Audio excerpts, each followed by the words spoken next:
Welcome back to Stoic Mindset Wisdom, where we explore the truths that society avoids, uncovering the layers of human behavior, psychology, and the hidden dynamics between men and women. Today, we're going to unravel the mystery of physical compatibility, not through myths, but through science, psychology, and real human experience. But here's the catch. What you think is too much might not be the real limitant. What truly satisfies a woman often has little to do with size at all. Stay with me until the end, because what you discover here might completely change the way you view intimacy forever. Section 1. The Hidden Depths: Biology's Secret Design. It may seem like the human body is purely mechanical. Numbers, measurements, limitations. But biology has its secrets, and the female body is far more adaptable than most realize. The average vaginal depth when a woman is not aroused is only about 3 to 4 inches, a number that might surprise many men. Yet once arousal begins, the body transforms. The vaginal canal expands, lengthens, and prepares itself for intimacy, sometimes reaching 5 to 7 inches or more. This remarkable change is called vaginal tenting, and it's not random. It's a subconscious biological response designed to protect, to adapt, and to allow deeper connection. But here's where psychology enters the story, because this transformation doesn't happen automatically. It only occurs when the mind and body are aligned. If a woman is stressed, distracted, or emotionally disconnected, her body can resist, remaining tense and unyielding. Even the most average size can then feel overwhelming. Introduction: the hook. Have you ever wondered why conversations about size and intimacy never seem to fade, generation after generation? Some whisper about it, others joke, and many secretly compare themselves, but deep down, there's a universal curiosity. How much can a woman truly take? On the surface, it sounds like a simple, physical question. But when we dive into human psychology, biology, and the silent language of emotional connection, the answer becomes far more complex, far more fascinating than just inches and numbers. And that raises the first major question of tonight's exploration. Is the true limit physical, or is it psychological? Section 2. Beyond size, the psychology of readiness. Think of this. 2 men, same size, same conditions. With one, a woman feels relaxed, playful, and safe. With the other, she feels judged, pressured, or emotionally distant. Biologically, nothing has changed, yet her experience with one is pleasurable, and with the other, it is painful. Why? Because the mind leads, and the body follows. Psychological studies show that when a woman feels emotionally safe, her brain releases oxytocin, her body relaxes, and arousal becomes deeper, both mentally and physically. Suddenly, what once felt too much becomes manageable, even enjoyable. But without that trust, without that psychological safety, the opposite happens: tension, discomfort, and resistance. This is why the real question isn't how much can she take. The real question is how much can her mind allow her to welcome. That brings us to a paradox. What women think they want, what their bodies can handle, what they actually enjoy are often 3 very different things. But what happens when biology pushes against psychology? What happens when the physical possibility doesn't align with emotional reality? That's where things get truly interesting. Section 3. Angles, depth, and the hidden role of position. Now that we've uncovered biology's secret, the adaptability of the female body, let's go deeper. Because it isn't just about how much, it's about where. Think about this. The vaginal canal isn't a straight tunnel. It has curves, angles, and sensitive zones. Just as a key must fit not only in size but also in shape, penetration too depends on alignment. This is why angles matter. A penis that's too deep in the wrong position may strike the cervix, an area that, for many women, is highly sensitive, sometimes pleasurably so, but often painfully. For example, in doggy style, deeper penetration is common, but the angle increases the likelihood of hitting the cervix. For some, this can feel overwhelming, even painful. In missionary, the angle is softer, gentler, often allows the woman to control depth by adjusting her hips. In Woman on Top, she gains full control, adjusting speed, rhythm, height, and depth, making it easier to balance pleasure with comfort. The truth is, positions don't just determine sensation, they determine emotional power.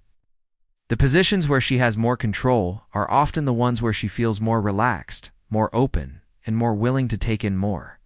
So again, we see, size may set the stage, but psychology dictates the play. But here's where things twist. Some women actively seek deeper penetration, not because of physical thrill, but because of the emotional meaning they attach to it. And this takes us straight into one of psychology's most fascinating truths: the way emotional symbolism can override even physical limits. Section 4. Emotional safety, the gatekeeper of pleasure. Picture this. A woman deeply trusts her partner. She feels cared for, adored, and emotionally safe. In that moment, her body responds almost instinctively. Her muscles relax. Her arousal rises, and her body adapts to accept more. What once felt impossible now feels natural. Now flip the script. Same woman, different partner. This time she feels judged, pressured, or emotionally disconnected. The exact same act now feels uncomfortable, even unbearable. It's not her body that changed, it's her psychology. Studies in sexual psychology reveal that emotional safety acts as the hidden gatekeeper of physical pleasure. Oxytocin, the hormone of bonding and trust, relaxes the body. Cortisol, the stress hormone, does the opposite. With oxytocin flowing, penetration feels smoother, deeper, and more satisfying. With cortisol rising, even the smallest movement feels like an intrusion. This is why so many relationships struggle. Men assume physical readiness is all that matters, while women silently wait for emotional readiness to unlock physical openness. The question isn't just how much can she take. The deeper question is, how much trust has been built for her to allow herself to receive? But what happens when trust is missing, yet desire is still present? When a woman's body says yes, but her mind whispers no. That conflict creates one of the most misunderstood experiences in human intimacies, something few talk about openly. Section 5. The myth of bigger is better. Very weird. You look in movies, jokes, locker room talk, there's a cultural myth. Bigger means better. But psychology tells a different story. Surveys reveal a surprising truth. While some women are drawn to longer sizes, the majority rank technique, rhythm, and emotional connection far above sheer length. Many even report discomfort with sizes beyond a certain point, describing them as too much or more pain than pleasure.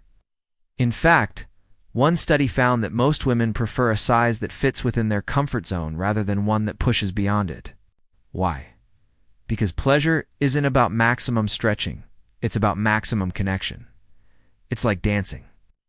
A taller partner may look impressive, but if they can't match your rhythm, the dance feels awkward. The same applies in intimacy. Alignment, attentiveness, and flow matter more than extremes. But here's the twist.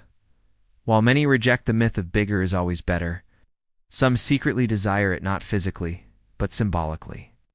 For them, a larger size represents dominance, power, or even validation. It's not the body reacting, it's the mind assigning meaning.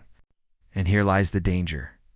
When a psychological desire for validation meets a physical discomfort, the result can be confusion, frustration, and emotional conflict. So, the question isn't only about what the body can take, but about what the mind chooses to interpret. Section 6. Compatibility, the silent equation. This brings us to one of the most overlooked truths in intimacy. Compatibility. It's not just size, not just psychology, not just biology. It's a silent equation between two people. Think of it like this: a lock and a key. A key to small won't open the lock fully. Key to large may force its way in, but cause damage. But the right key, smooth entry, perfect alignment, effortless opening, human intimacy is no different. Some couples find natural ease, they fit emotionally, physically, and psychologically. For others, even with effort, the pieces never fully click, and yet compatibility is not fixed. With time, trust, communication, and emotional growth, couples often expand their range of comfort. What once felt impossible becomes effortless.